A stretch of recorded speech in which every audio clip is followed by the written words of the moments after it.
We've got an interesting contrast here between President Obama and Bernie Sanders.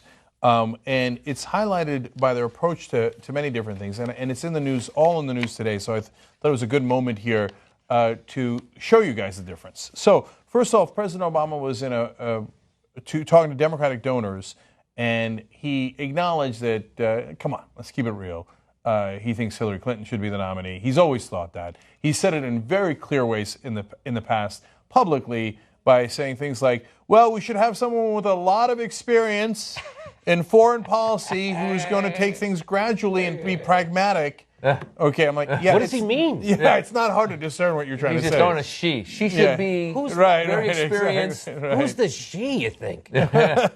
So, but the Hill reporting today, Obama acknowledged to the donors that Clinton suffers from a perceived lack of authenticity, and I love this part, but called it an overrated political virtue, the report said. That authenticity is an overrated political virtue. Why is it overrated, Cenk? Do you know why he says it's overrated? Because he doesn't have it, so he thinks, oh, it's not that big a deal. Not only that, but because they went up against another politician who they considered to be authentic, George Bush, and people hated him. So it does that. That's what I heard, right? So because people thought he was authentic, don't worry about it. So that's of course preposterous, and especially for younger voters, authenticity matters a tremendous amount. That's why Bernie Sanders has more young voters than Hillary Clinton and Donald Trump combined. So, but it gives you a mindset into Barack Obama. That's why we wanted to share it with you. And when asked, hey, it seems like he's kind of supporting Hillary Clinton here, Josh Earnest, the White House press secretary, said, now, we need to be mindful of the fact that our success in November in electing a Democratic president is dependent on the commitment and ability of the Democratic Party to come together behind our nominee. In other words, Bernie, get out, get out, get out. Okay? So, again, these tea leaves are not overly complicated. They're not that hard to read. We're not, breaking any news here. So now they're going to ask Bernie Sanders about that. Hey, should you get out of the race now? Here's his answer. The bottom line is that when only half of the American people have participated in the political process, when some of the largest states in this country, people in those states have not yet been able to voice their opinion on who should be the Democratic nominee, I think it's absurd for anybody to suggest that those people not have a right to cast a vote. Okay, so he's not buying it. He's saying half the people haven't voted yet, I'm going to stay in. And he's correct. That is technically correct. That's right. That's every way possible correct. Yes, that's also literally correct and correct. Okay. So now, here's the interesting part of that interview.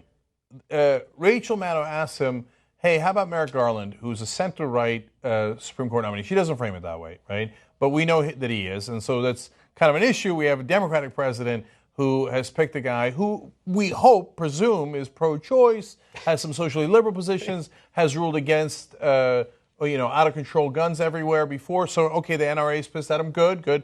But is very pro-corporate, very tough on crime, and has voted in speech now to have more money in politics, unlimited money in politics, okay? So that's, to me, obviously devastating. But now Bernie Sanders is in a bind because, remember, he's in a Democratic primary. He can't talk negatively against President Obama or his pick. Otherwise, people aren't going to be happy with that. Hillary Clinton keeps using that in the debates, like, are you with President Obama? You're not with President Obama, are you? I'm with President Obama. So what's Bernie going to do? Is he going to be a politician here and try to wiggle out of it? Let's watch. Would you ask President Obama to withdraw that nomination in the lame duck so you could name your own nominee? Yes, I would. And I think I'm 100% prepared to support Garland. I think he's clearly very knowledgeable and can serve ably on the Supreme Court. But between you and me, I think there are some more progressive judges out there. I have said over and over again that I do have a litmus test for a Supreme Court justice. And that litmus test is that justice must be loud and clear in telling us that he or she will vote to overturn this disastrous Citizens United Supreme Court decision. I am very worried about the future of American democracy and about the ability of billionaires to buy elections. That is my litmus test, and that's what I would insist on. Boy, there is an enormous difference between Bernie Sanders and Barack Obama. Barack Obama would never say, I have a litmus test, right? That's impolitic. That's in Washington, that's frowned upon, right? And he comes out and goes, God damn right I got a litmus test. And then when I was first watching it, I was on pins and needles, right? Is it going to be Citizens United? Is he going to mention something else? And he's like, Citizens United. And this guy's most troublesome part is that he appears to agree with Citizens United. Now, I want to be fair. A lot of people say, no, he voted that way because he's in a lower court and he had to abide by the precedent of Citizens United, so we don't know what his real position is. Now, that's partly true, partly an excuse. There are many judges in the lower courts who go, no, Speech Now is different than Citizens United. Let me show you why I think this is a bad idea, or ruled other way. He didn't. He was like, here, Citizens United it is. And Speech Now actually amplified more money in politics, and he voted in that direction. So Bernie says, hell no. I go to these Republican events and Ted Cruz town halls, and and you hear them all say about, the first thing they say, they wear T-shirts that say Hillary should be in jail, put him in jail. So they always talk tough, always. And liberals, again, it's why they have the reputation for being spineless and wimpy, because they never say stuff like that. Even though everyone knows it's the truth, they won't say it. And when a guy comes along and actually states a plain truth, it makes people rise to their feet. It's like, finally, someone's speaking truth to power inside of our political system, and he's not bought, and it just energizes people because it's the idea of what America's all about, a government of the people, someone who's responsible to the people and not their donors, and not afraid of people who are anti-American. That's why he's still such passion in people, because he's exactly what America's about. You know what, my only, and we talked about this earlier, like the reason that I support Hillary is because I love everything that Bernie says. But I go back to the election with John Kerry, where they started using the word liberal as a derogatory term. And I remember thinking to myself, what's wrong? Liberal people care for other people, and they want, they want to help people that are poor, help the poor. What's wrong with being liberal? But they made that word liberal they basically were saying communist. Yeah. And it's amazing how what you just said, the Republicans are very good at mobilizing their constituents, and a lot of that goes to Christianity and if this person wins, they're godless and they're good on message. They're good on message, and so they mobilize, and then they make a guy like John Kerry, who was a war hero. They make him come out as this pussy, and then the damage is done by the time they come back and go, no, he was not, he was on the boat and all this stuff. Damage is done. So that's my biggest worry with Bernie, is that I feel that they can mobilize harder against him than they can against Hillary. That's my biggest worry. That's the worry I get from everybody. But I'll tell you, the difference is what happens to the country since 2000. The country was much more conservative in 2000, especially the Democratic Party. It has switched. It used to be 29% of Democrats in 2000 considered themselves liberal. Now it's up to 46%. So that's a big jump. So there's a lot more people who aren't afraid of that word anymore. I think because, Barack Obama, they called him a liberal for 8 years. Everybody's like, everything's pretty good. We got health care. So I'm not so afraid of this liberal. And plus... By the way, that's an argument a little bit for Barack Obama and his style, to have taken the punch out of the word liberal and said, see, it's totally fine. And also everyone has one of these. So you can look up, what does it mean? What is a liberal? What is a socialist? What is a democratic socialist? And people know. That's why I think people under 40 are going for Bernie like crazy, and the people older aren't, because they really don't know about this Listen, yet. I agree with you 100%, but what scares me is seeing these people, the Trump supporters, and going, where did these people come from? And they just keep coming. Mm-hmm. And it's overwhelming. Out of the woodwork, right? Out of the woodwork. And then you go, wait a minute, because I travel San Francisco, LA, New York, San Francisco, major cities. I run into mostly people that might be... Like-minded? Left-minded, or they might be fiscal conservatives.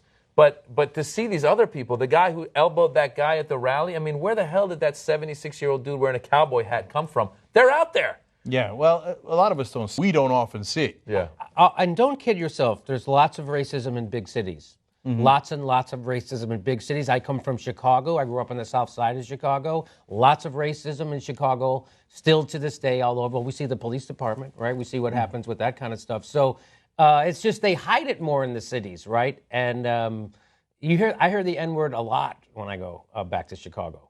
Yeah. So we're nowhere near finished, obviously, in battling that. And boy, is Trump a great example, and his supporters a great example of how far we still have left to go. Okay.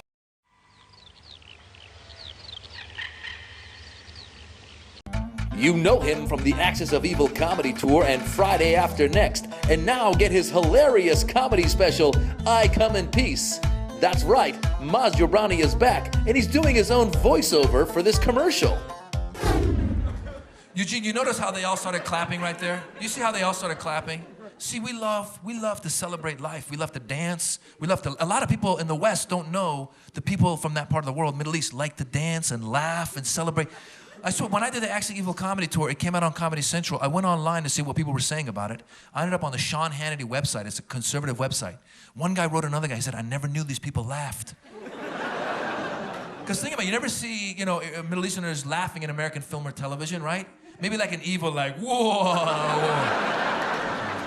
I will kill you in the name of Allah. Oh.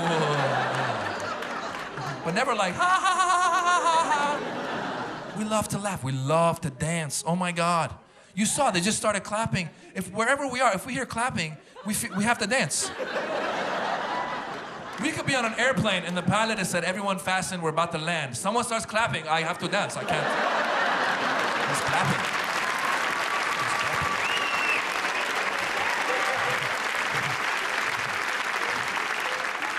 Try it. Next time you're landing, just start clapping. Some Middle Eastern guy will get him. We love to dance. The U.S. said they wanted to win the hearts and minds of the Middle East, so we attacked. We shouldn't have attacked. We should have sent over clapping troops.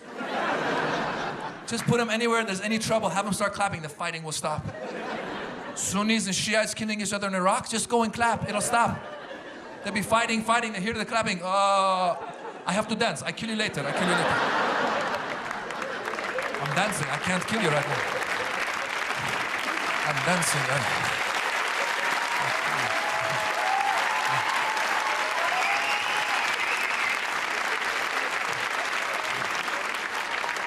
Next week, I call you, then I kill you. We call you. We make it.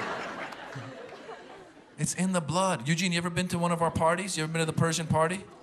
Okay, here's my advice to my Swedish friends, my white friends. Oh, if you've never been to a Persian party, here's the advice. If you ever go and you don't want to dance, get out of the room. Because they will track you down. You could be hanging out in the corner and be like, oh, look, the Persians are dancing. Whatever, I'm just going to hang out, have a pistachio, relax. Look, Eugene, come on, Eugene, come on. Like, no, I don't feel like it. Eugene, I don't feel. And then they start a chant, which basically translates to Eugene must dance. Eugene must dance. Yeah, they go, Eugene bayad beraqse. Eugene bayad beraqse. Eugene bayad. Yeah, you see that? You see that? You see that? Yeah, exactly. Yeah.